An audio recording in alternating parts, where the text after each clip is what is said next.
So while there's the first question, if you could all introduce yourself in the panel. I'm Dan Schaefer, I work on GraphQL. I'm Lee Kinsel, I work on GraphQL. Is this mic on? All right, good, you can hear me. Hi, I'm Lee Byron, I work on GraphQL, Immutable.js, and React. I'm not sure. I work on React. Hey, I'm Peter, I work on React Native for iOS. Yeah, I work on React Native for Android. I'm Eric. I work on React Native navigation. Christoph, I used to work on React Native Android, now I'm contributing. And Fred, I work on React Native performance. So, anybody has a question? There should be like many questions. I'm curious what your guys' vision is for convergence between React Native DOM or React Native and React DOM, and when some of the like, oh, this is a nice thing that only works in this subset or this subset of the platform, when we can get those supported evenly.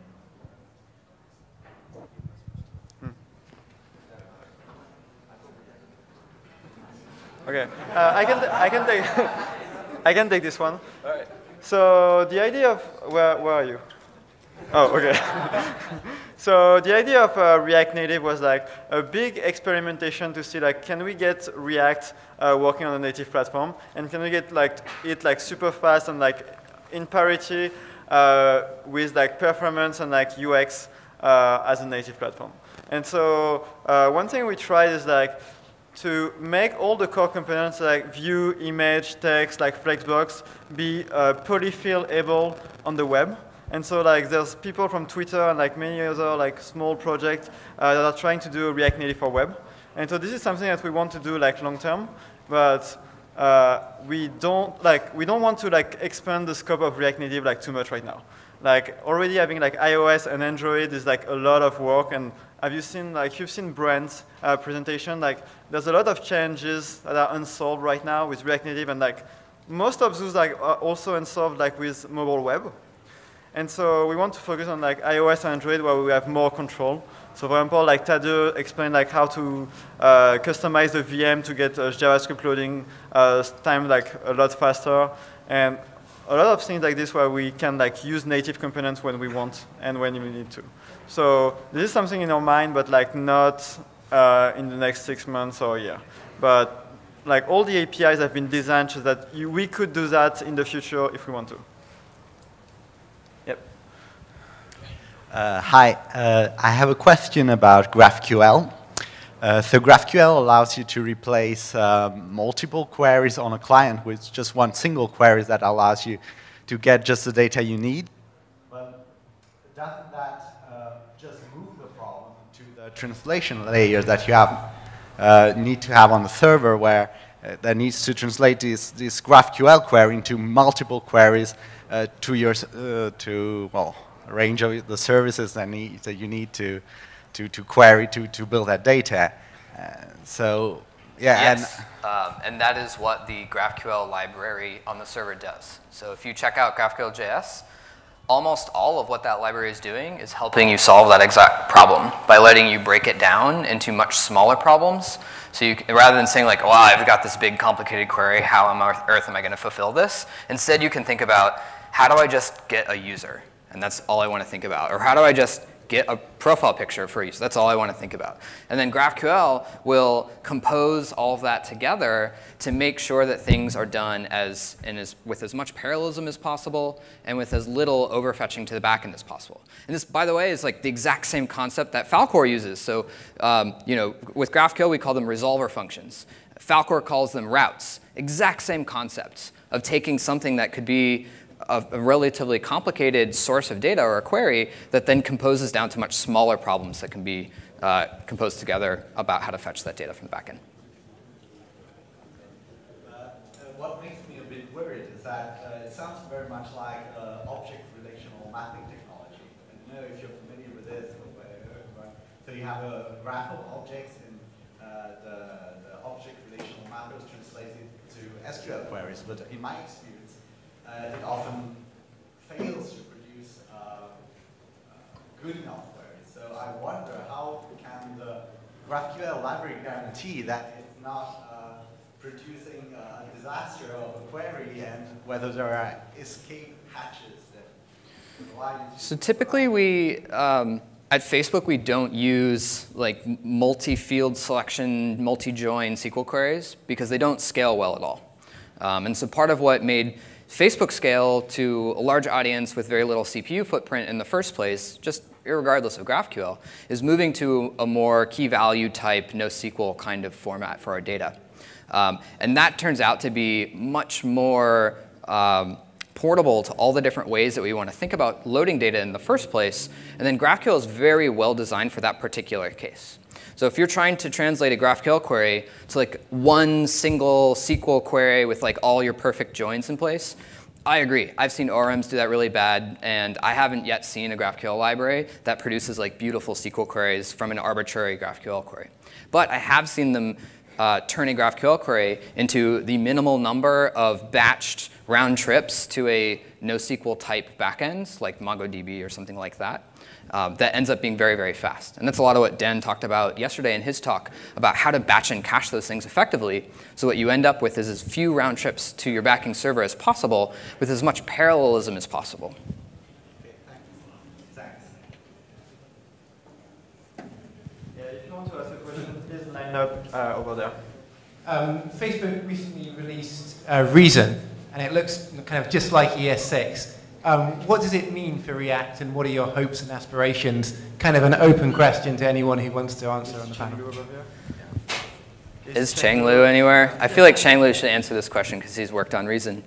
So Reason is a front end for OCaml. And OCaml does have a way to compile to JavaScript.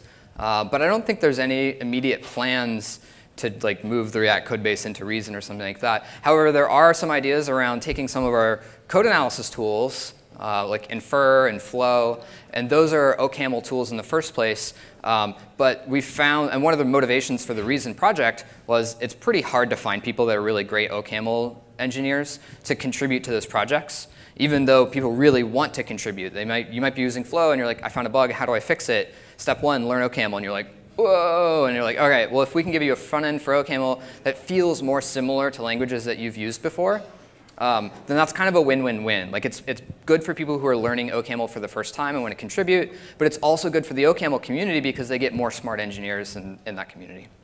Yeah, and also for some background on this, on Reason, it's built by Jordan Walk, who started React and React Native, and he actually like started the Reason project in order to like figure out like a perfect implementation of React Native, like a super fast like scrolling and everything. And while he was doing all of these experiments, he ended up like building Reason. And right now, like the replacing React Native with Reason part like has been a bit dropped out of the table, but now he's focusing on the language and like Flow, Infer, and like Hack and things like this. Just a quick question about React Native adoption within Facebook's own app. Do you think there's anything within the Facebook app that you couldn't see yourself using React Native for, even given maturity of the platform? Like something just not suitable for it? I don't know. Andy? No? I mean, is this working? I don't think there are any like large features like timeline or feed that we wouldn't be able to have wrapped in React Native, but there are some things, you know, like 3D video that we're obviously going to have large native components in for. But I think that is my vision of the future, I guess, is something where the parts that you can't implement in JavaScript, you are implementing natively, and they're wrapped, and you're still able to refer to them from JavaScript and write a coherent JavaScript application. Sorry, who? Oh, I'm sorry. Yeah, does that answer your question? Or do you have any specific things you were thinking about? And so the way we've been approaching like the React Native project is we basically wanted like React Native to be able to implement like anything. And when we did that, like we picked, for example, Ads Manager, and we tried, and like we had to fix like a bunch of things, like improve performance and everything. But what I found is that every single time we were able to like deliver a high quality experience. it was not always a beautiful like abstraction or something like this. But React Native, like, there's always an escape hatch that you can, like, if you're blocked on something, you can like do something else.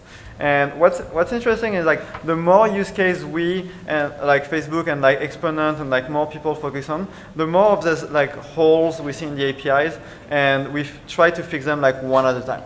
So right now the big focus is JavaScript starter time, and we've like done a lot of work like to like improve it. One of the other one is like animation performance, and so animated plus offloading on the different thread like helps a lot. And like there are many like open issues like gestures or things like this, but all of those are like not blocking, so you can work around them. And yeah. Thanks very much. Hello, I have a question about GraphQL subscriptions.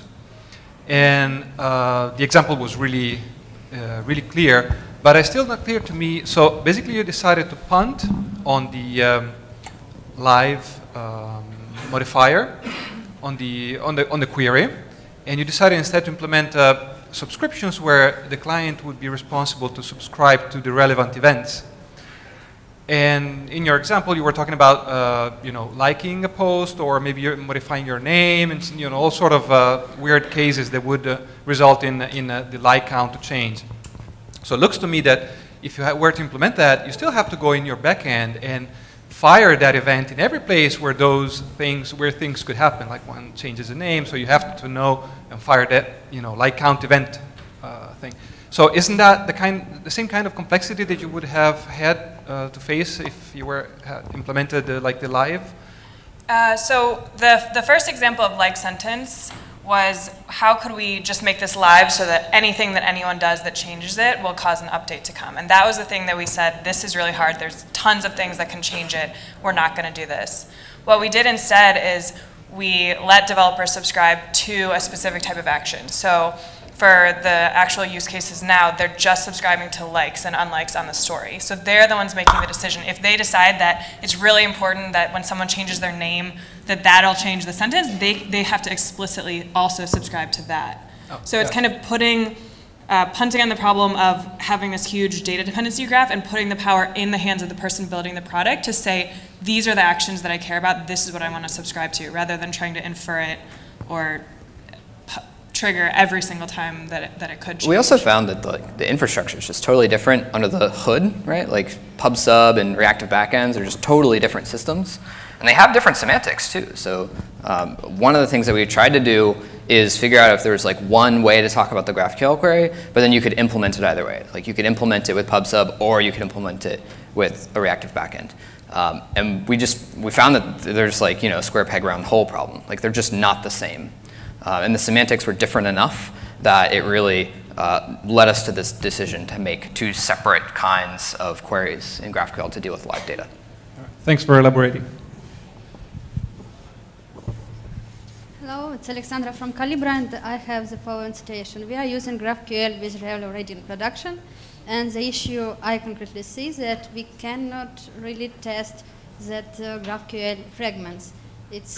There is no really good library that we can use to test that the current fragment of some GraphQL returns the proper JSON that we need.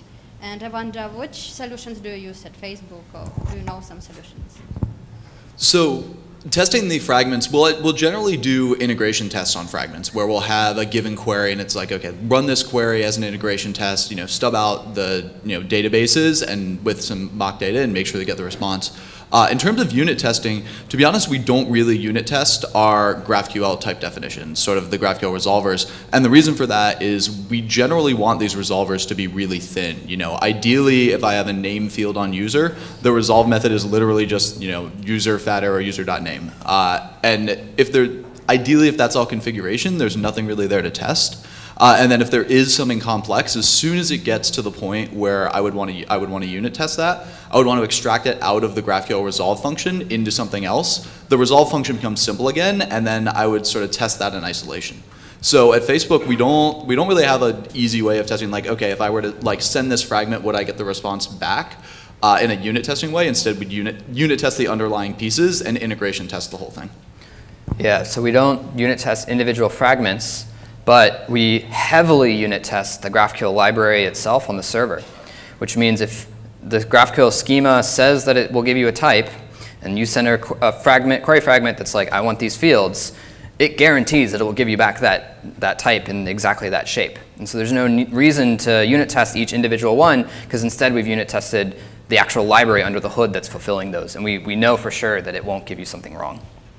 Yeah, but situation that I get as front-end developer from backend written in Java, that they write some unit tests, they say it's working, but when I start writing queries, I have not the correct response from them. Probably the types match, everything match, but some well, it can be new when I accept string or something like that. So sometimes it doesn't work properly, and the unit test here would be really helpful. And I see no any solution here except of trying sign on server and posting that fake post responses, requests to that. So no. Yeah, certainly if your server is giving you back something that doesn't match what you've asked for, that sounds like a deep bug in the library that whatever the server is using. And so it's probably worth kind of like following that all the way back to the source. And so I'm not sure what the language your server side is built in. It's Java. Java. So you should definitely like figure out the root cause there, because if the server is not generating the thing that the fragment asked for, that probably points to a deeper bug in the library that the server side is using. Okay, thank you. Hey, so if Facebook had zero code base, how would you design it, and what like tools, libraries, and so on would you use, like from the database to the view layer? And I think Dan can start on this, because I find his ideas about Redux very interesting, so I would like to. I just joined Facebook 3 months ago, so I'm not really sure I'm ready to like rewrite Facebook. Yeah. You can do it. I just look at how it's built and try to replicate this, because it already works. I think that's like so you can join Facebook and take a look. And it's such a hard question to answer, because I think Facebook is so big now that like no one human understands how the whole thing works anymore. Not to say that like we work with dumb people who don't pay attention. There's just like there's a lot to it, and so if I get to the point where I'm like, all right, yeah, how would I redo that machine learning part? I'm like, I don't know how machine learning works. I have zero suggestion on how to do that. You know, we could maybe talk about just like, oh, if I were going to rebuild the front end for Facebook, I would use React because I really like React. I would use GraphQL. I might be biased, but like as soon as you get outside of our individual wheelhouses, then.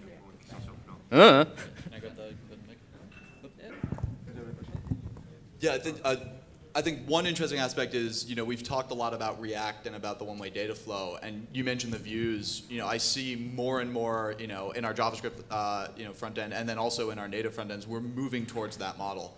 You know, that's the area I'm specifically working on. As Lee mentioned, it's easier to sort of see the thing you're looking at. But I think moving more and more towards this idea that you want immutable models, you want to have some layer like React in front of your views, you want to have this one-way data flow.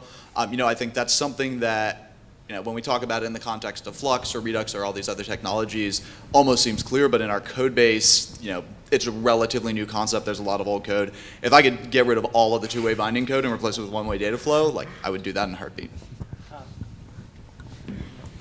yeah, I'd like to add that I mentioned this talk before, but Lee Byron did an amazing talk at RenderConf 2016 about immutable app architecture and like a cohesive picture of how this could look like on the front end. So definitely watch this talk. It's very good.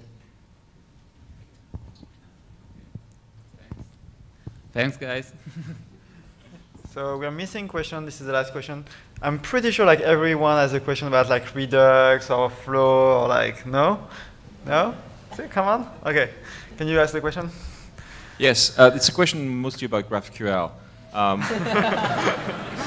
One way I've tried to present it to my colleagues is to compare it to things that they know, for example, data modeling or domain modeling. And what I've said to them is that you could view GraphQL as the way to navigate your domain model, and actually the path you take will be the tree that you're going to get back from the GraphQL. What I mean here is that it's sort of denormalizing the domain model itself. So when I hear, for example, Dan, who says that there are about 3,000 types, for the iOS, I think, implementation, or 10,000 for the backend side.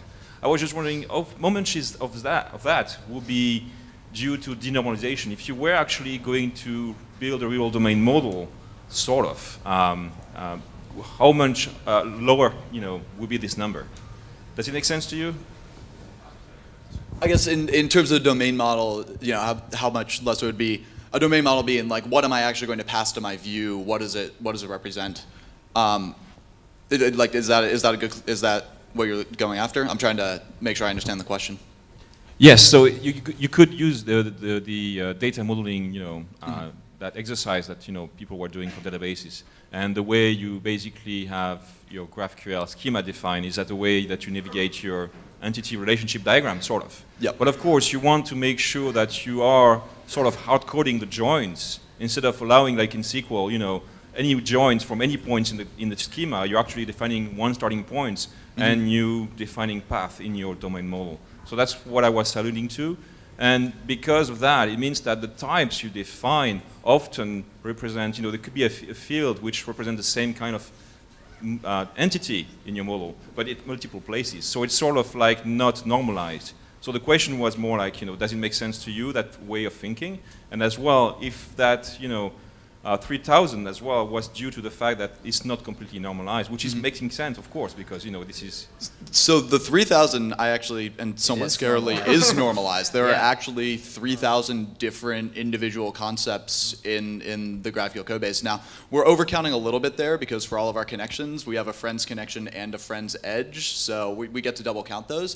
But there are a lot of these individual concepts, and sort of the the denormalized concept that we have ends up looking very much like, we saw in that last presentation, the idea of these fragment-based models where, I know what my view is going to show, and then on the client side, when we use these generated models, the ones that don't correspond to types in the system, the normalized types, but correspond to the data that you want to fetch, it actually allows us on the server side, in our server layer, in our GraphQL, we think in this normalized fashion. There's a user, there's a photo, like there is exactly one user with ID 4, but then our clients, after they've issued their GraphQL query, get back these, these fragment models that don't necessarily match up to the GraphQL types, they match up to the data that they need. So if I'm issuing a query for all of the story and the comments that I'm going to show, that might be fetching 20, 30 individual, normalized things, but I get one model back that is, this is the data you're going to show.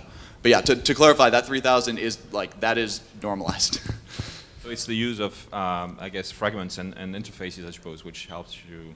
Yeah, fragments on the client is really, that's sort of how the client goes from this normalized concept to, okay, here's a kind of a denormalized representation of the data that I need.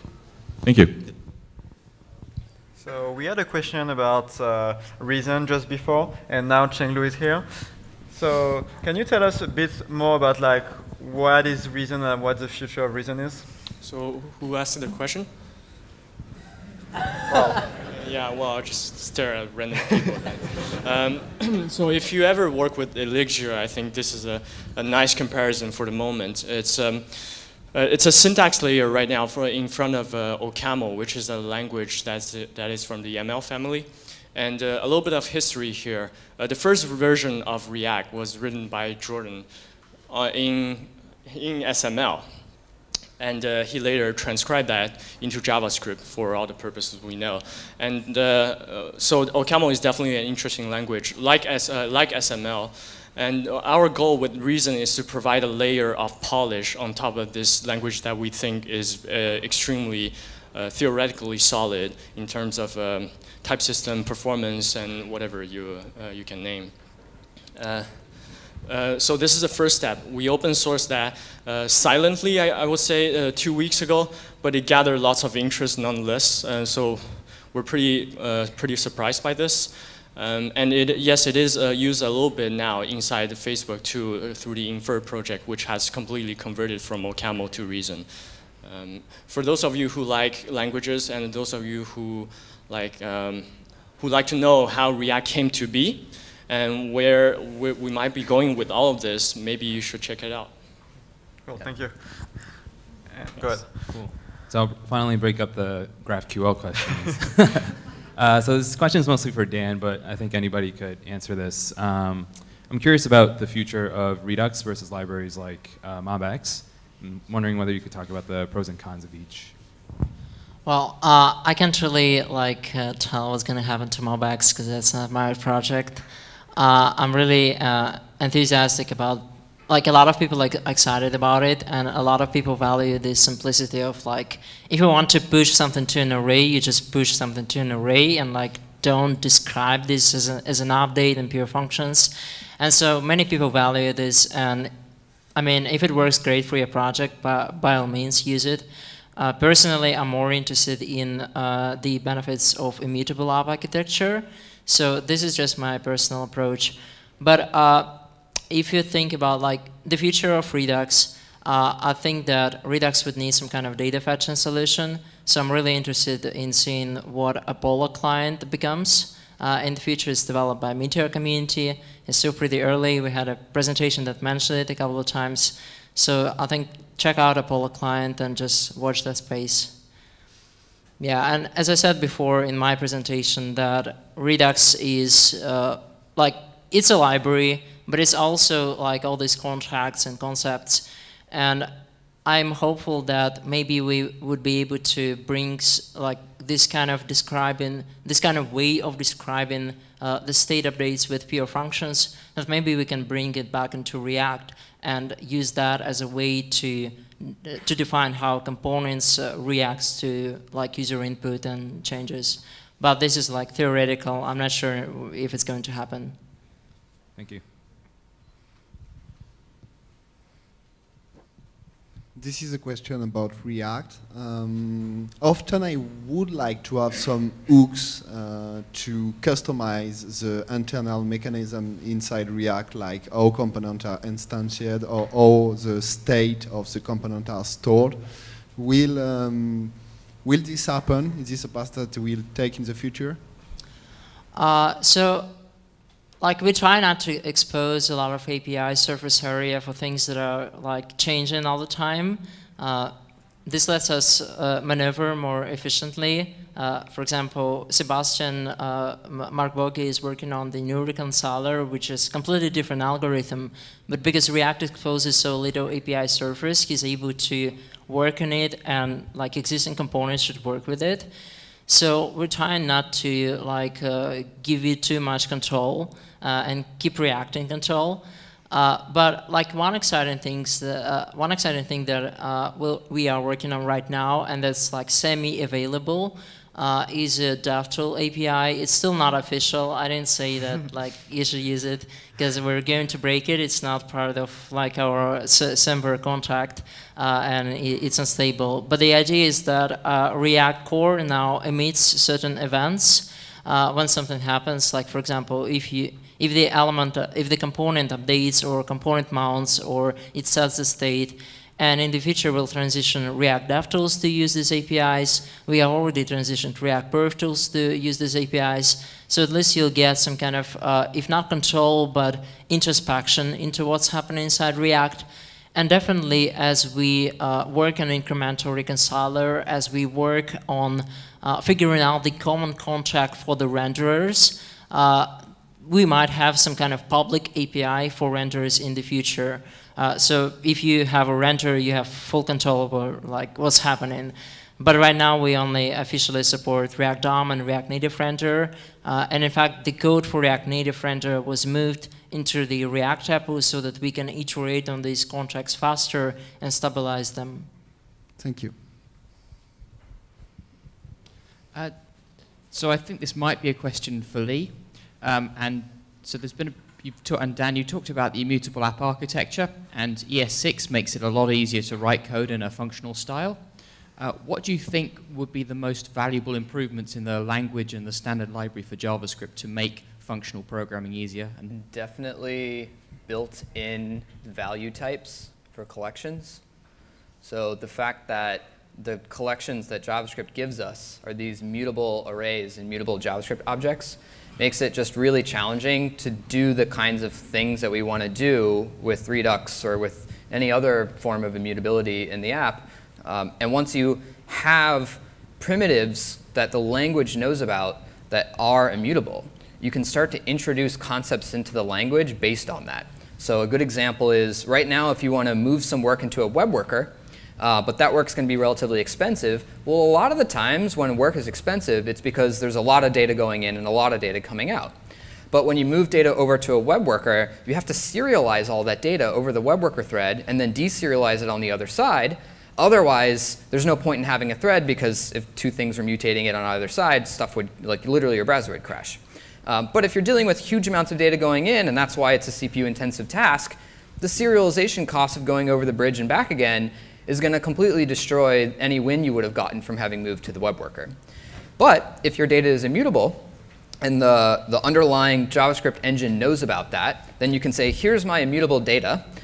I want to do this thing in a web worker. And it'd be like, great, there's zero serialization costs. It can literally point to the exact same part of the underlying memory buffer that the JavaScript VM has because it knows there's a contract that that thing can't change while it's working on it. And then it can compute some result that's also immutable and then send it back. And there's also zero cost over that bridge. So all natively compiled environments that have a native concept of threads, you have one of two scenarios. It's either extremely terrifying and stuff crashes all the time, you're dealing with mutex locks, or you introduce immutable concepts, and then things get much easier.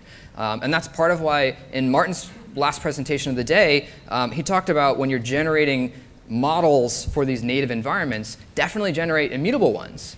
You know, A, because it works with the kinds of ways we're thinking about developing things as front-end engineers, but way more importantly is it offers all of these capabilities of moving stuff between threads to do different work in different places with zero overhead cost. And the fact that we don't have those primitives means that it's extremely dangerous for us to add any kind of multi-threading to JavaScript. And I think we've seen now that, you know, processors aren't getting faster anymore. Instead, they're just getting more cores. And this is doubly true for mobile devices, where battery life is extremely critical. And battery wattage draw of a processor is super linear to the clock speed of that processor. But the number of cores is linear, right? You can add 3 processors, and it's 3 times the battery power. But if you make it twice as fast, it's 4 times the battery power. So what we're seeing is these like 8-core processors on our mobile devices. And here we are talking about how like React Native is going to take over mobile. But in doing so, we're restricting ourselves to a single core on these devices. So I think this is super dangerous, and this is like the one most critical thing that your JavaScript ecosystem needs.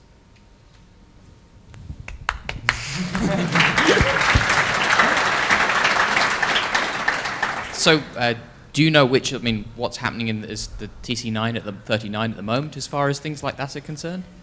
It's pretty tricky because, you know, one of the main tenets of TC39 and the evolution of JavaScript is don't break the web. Everything that is done has to be done in a backwards compatible way, and that makes adding these kinds of primitives extremely difficult. So there's been a lot of conversations. Sebastian has done probably most of the work in trying to figure out what these things could look like. There's a couple proposals up. If you search for value types in TC39, you might find some of these. But it's still pretty early days for that stuff. So back to GraphQL, sorry. We have a GraphQL API in production, and I'm very happy about it, extremely proud of it. But our product is still fairly young, and we haven't gotten to versioning the API yet, and I'm a little bit scared about it. And I would like to have a few pointers on how to handle versioning, especially with day-to-day deploys and preventing day-to-day updates to break clients and maybe. I can tell you about how we do this at Facebook, and there's tons of developers touching our GraphQL server all the time, so it's really easy for us to accidentally break things. So the #1 rule of thumb is only ever add things. Never delete things, right? If you only ever add things, the nice thing is that's not going to change any existing client because they're only querying for what they want. You added some new field, they don't care, nothing changes. And now that you've added that new field, now you can go back to your client code and ask for that field that you've added. That means that if you added some field and you're like, whoops, that's not doing the thing we want. We said it's going to return a string, actually it's going to return markup or something, I don't know. You want to change it? If you want to do it in an add-only fashion, you got to come up with a new name for the new version of that field that has the new type or something like that. In practice, we don't actually see that many instances of this. It's fairly rare that we see those kinds of breaking changes, but they do happen from time to time. And we think, all right, well, what's a better name for this new thing that you've added? And there's also a concept in GraphQL called deprecation. So you can deprecate fields. And when you do that, you can still query them, and they'll still work, but they will stop showing up in dev tools. And so this is a really nice mechanism. So your server engineer can deprecate some things, and now your client engineers, they stop seeing it and type ahead, and so they'll probably stop using it. And that's been a really useful mechanism as well. And so I say that, that the right thing to do is to only ever add things. But to be more pragmatic, you can definitely delete stuff, but it's really careful to understand what you're going to break when you delete stuff. So often what we'll do is we'll metric how many times a day each field in our GraphQL query is getting hit. And this helps when we're doing lots of tests for products all the time. People are building new stuff and abandoning them so they don't work. And so you get these like dead regions of the GraphQL schema. And as we're querying for these, or as we're counting the number of queries that we're getting, we're looking for fields that drop down below epsilon, right? They're like close to 0 queries per day. And that gives us a very good indication that even though it's technically a breaking change, we can delete that and nothing will happen if we do that. Hey, I have a question about flow. Could you guys give me one good solid reason why would someone choose flow over TypeScript? Yeah.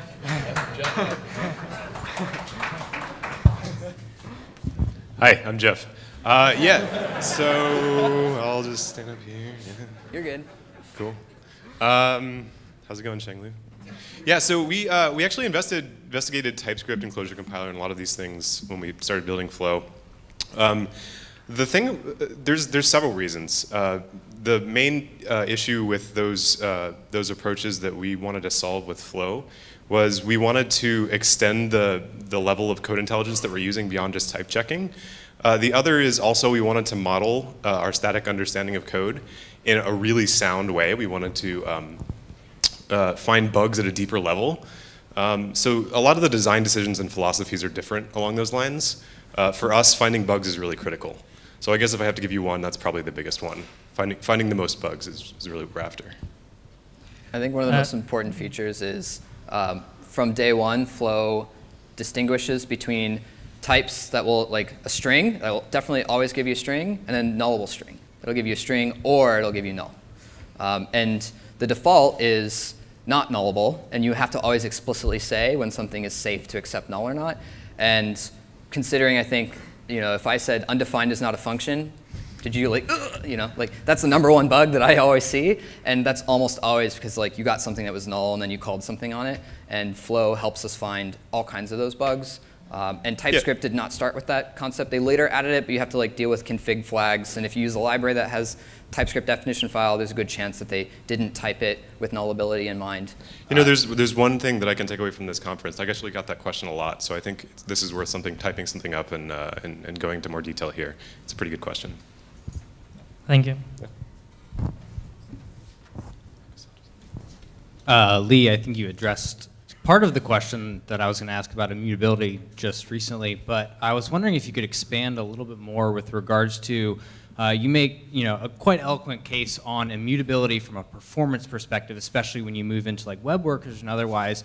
How much on that spectrum is it like performance where you're Facebook, you have a lot of stuff going on, versus the little guy, which I think you've blogged and said for small amounts of data, immutability doesn't make as much sense from a pure performance perspective. So where on that spectrum is immutability also the value comes in the philosophy of saying, when we have immutability, we're also talking it fits nicely in the pure function story and otherwise. So where do you kind of see yourself along that spectrum for like the smaller people that probably most of us in the room are?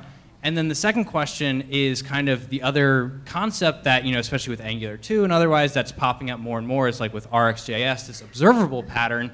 Do you see those as like where in the kind of Venn diagram do you see these, like Immutable.js and RxJS fitting in the kind of patterns that people are developing? Yeah. So I think it's important to talk about context when we talk about those kinds of trade-offs. Because I feel like I have this conversation with a lot of people. Like, hey, my app is really simple. Do I really need immutability? As if immutability was like an extra thing to add that makes things more complicated. That's because of the context of the JavaScript environment that we work in, where the defaults are mutable. and you have to like do extra work and think about it harder to use immutable. There are a lot of other languages that don't work that way. They're actually the opposite, where the default is immutability, and you actually have to like think about it and express intent to say, this is a thing that I can mutate. And so if you use like ClojureScript, or outside of the Lispy family, there's like Rust. And a lot of these languages that are all about making the primitives start with immutability, because immutable data is actually simpler than mutable data. Mutable data has more things that you can do. I actually think Chang's talk was maybe a perfect point on this. It's a balance between power and principles, right? So mutable data gives you more power. It's at a high level abstraction, right? And that's why C started out with mutable data, because it's like, here's your RAM, what do you want to do?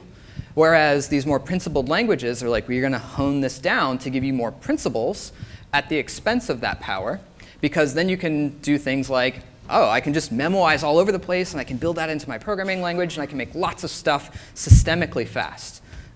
David Nolan also had a quote from one of his talks that I loved, which is, when you're optimizing something, what you really want to do is globally optimize, not locally optimize. So if you have something that's like, oh, this is my hot path, I want to go in here and locally optimize, we often talk about that as the best way of doing performance analysis. But actually, what's a much better way to evaluate the performance of your app is what principles can you get across your entire app, so you can make broad architectural decisions because you know something about how anything is possible in your application layer. That's part of what makes React fast in the first place, right? Because we can limit what you can do with the component API. We can do really, really fast things with the reconciliation engine. And the same is true of immutable data. So to answer your original questions, like at what point in this like complexity continuum should I start thinking about immutability? I might rephrase that as saying, if I was starting from scratch on something that was small, I would start with the principle of immutability from day one in everything. But when I got to a point where immutability was hard because JavaScript didn't give me the tools that I needed, that would be the point when I would pull in a library like Immutable.js or something like that to help me maintain that measure of immutability and still win on performance. And Observables kind of fits into that pattern as well. You can certainly vend or treat the data that you get out of an observable as immutable. And there are a lot of cases where the thing that actually backs the observable is immutable and does this like change detection and flushes this down, where you might get a new value, but like some subpart of that value is reference identical, and so you can use all these same memoization tricks. And of course, there's languages that have immutable by default, and then also have all this awesome idea. Like Elm is a perfect example. Go check out Elm, where I don't even know if they give you a mutable option. Everything is immutable, and yet the primary concept for how the language works is observability. Immutability is the new GraphQL. You mentioned earlier that there are legacy problems in TC39 that make people hesitant to introduce new immutable data types, because then they have to worry about like, how does that affect all the API surface that already exists. You guys control a VM in a form of a fork of JS core that you got. One of the last talks was about how you can tweak the VM to do things faster. Have you thought about using that to prototype immutable data structures, web workers that don't have the serialization cost, to use that as leverage, or at least as a use case of the benefits of these sort of architectures? So I don't think anyone, as far as I know, no one on my immediate team is doing anything like that. However, I know that some folks on the V8 team have been investigating that, and it's often a really good technique, right? Like if you want to think through an idea, the best way to do that is to prototype it, but the best way to prototype is to have really good knowledge of the environment you're prototyping in. I don't really understand how V8 and JSC works under the hood beyond like some technical blogs I've read, but obviously like the guys on the V8 team definitely know that, and so they're doing some of those experiments. So actually, we are like investigating a lot of these patterns, and not immutability in particular, but I don't know, async await, like seeing, okay, how can we try and do web workers? Like we've explored that, and you're right that owning the JS VM gives us a lot of leeway in just improving not only performance but also giving you better feedback on how your code is running and making it safer and things like that. So we're just at the beginning of doing that. Tedo has shown like bad code caching being one of the performance optimizations that we've done. It opens up like a whole array of things that we want to explore.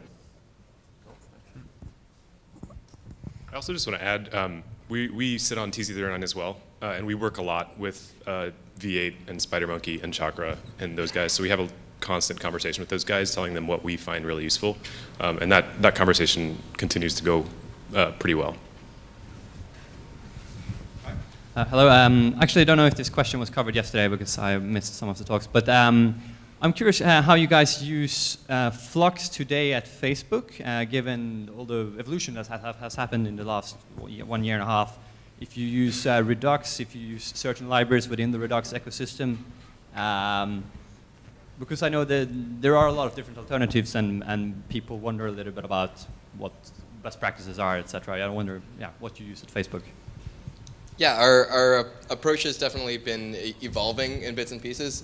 We will still use Flux because it's super convenient, and we have a lot of applications that have already been using Flux. But we are taking a new approach where we're going with a more Redux-like control flow. We'll keep state in a higher level place and keep it together. We aren't using Redux all over the place just yet, but we are adopting a lot of the principles that we've learned from it. Yeah, also like Facebook now is like a really big place. We have a lot of engineers and a lot of products like that are old and new and things like this. So I would say like for the front end, like we still have like majority of like the things that were worked on like 2 years last year, like in a big Flux, and we're introducing like Redux on like many of those.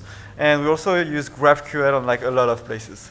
And because like, so our divide right now is like Flux and GraphQL is whenever you need to do like big data fetching, we favor GraphQL. And whenever you do like big like mutations of local store and everything, like it's going to be more like Flux Redux. And so a good example is Ads Manager. So all the views that are like just list of like ads and like showing each ad, it's GraphQL and Relay. And all the like creation workflow, this is going to be like Flux and Redux. Hello. I would like to ask about composition over inheritance thing. And did you found any case that using higher order component is not practical, is not fast enough, and you have to use, for example, inheritance? Is it always the best option to, create something with higher order component? I can like speak for Facebook itself because I don't really know like the giant code base.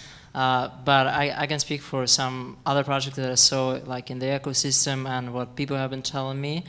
And so I haven't really seen a compelling case for inheritance in React like ever.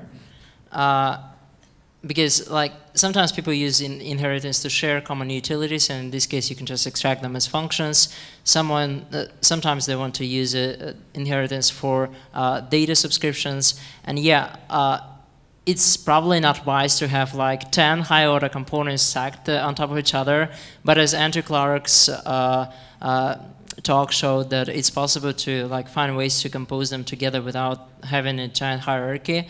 And I didn't really see like this being the case in large apps. Usually you have like 1 or 2 high order components on top of something, but then it just goes down.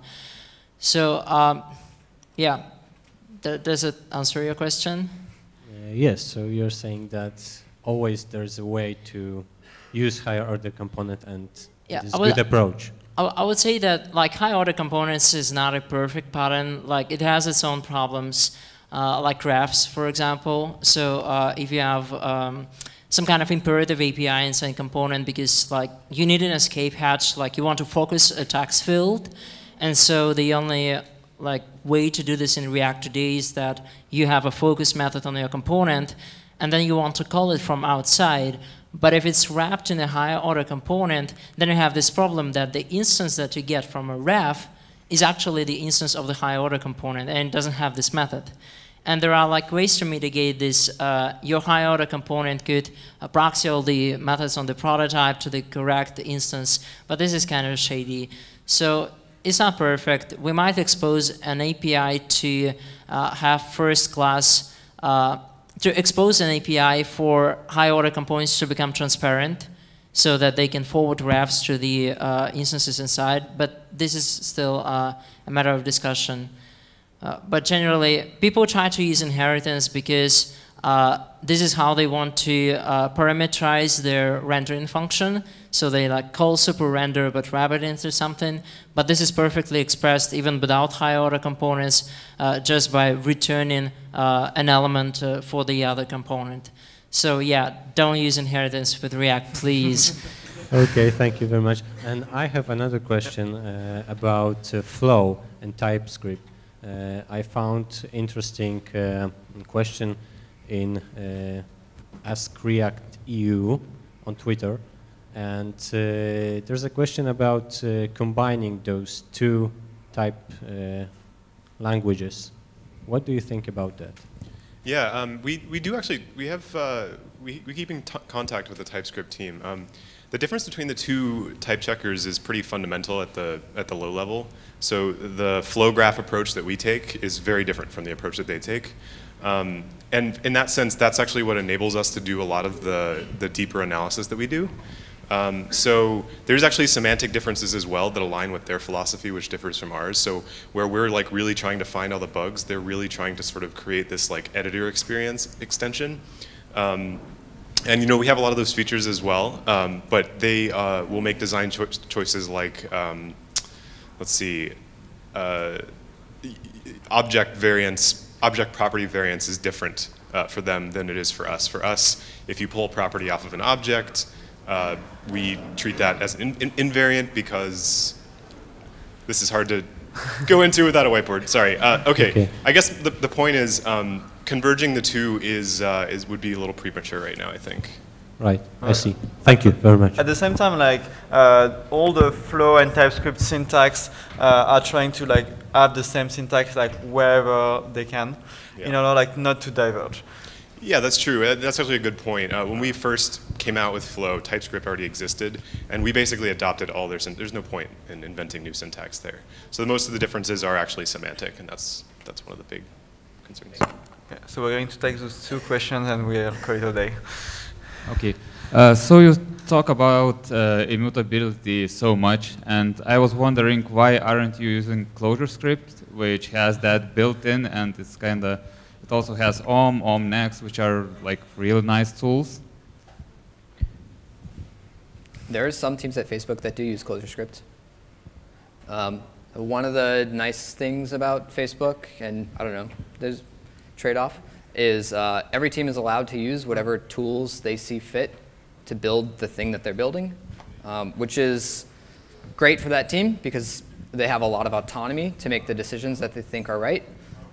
It's sometimes a challenge for us as library builders, but ultimately it's also a good thing because we can't just make something, proclaim it great, and then tell everyone to use it. We actually have to make something that's good enough that engineers at Facebook want to use it.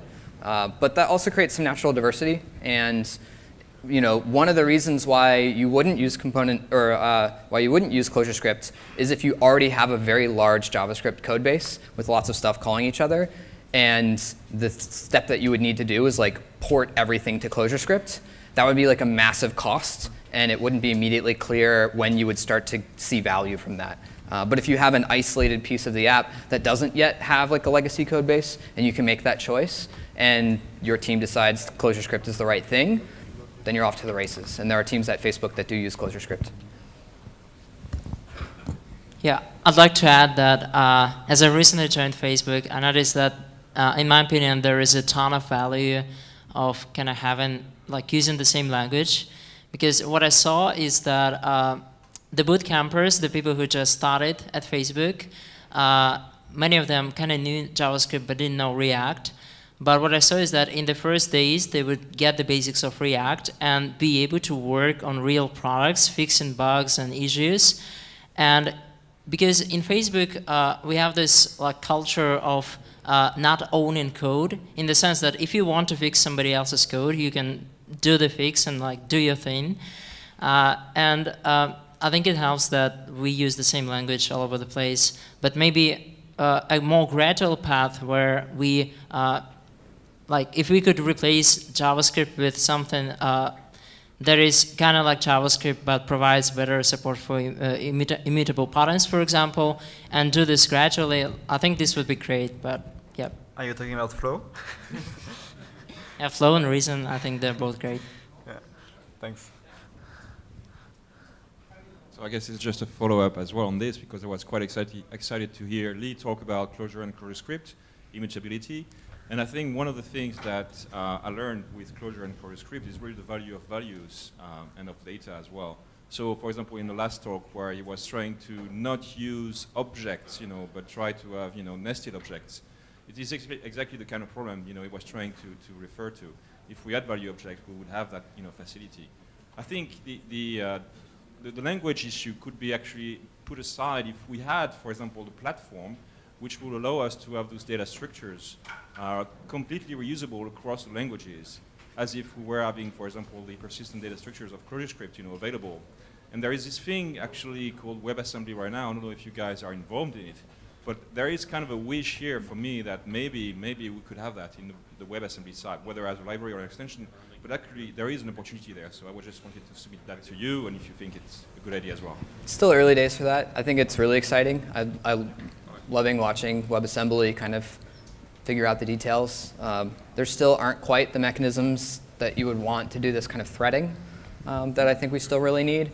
But I do think it opens up a lot of territory for new languages that have multiple compiler targets, where they can either compile to plain JavaScript and they work in all existing browsers, and at the same time could compile to WebAssembly and take more advantage of features of more recent browsers. I think that's just like a big open research area. Yeah, I'm also excited to see what happens. So thank you, everyone. And thanks for everyone from the Facebook team for their answers.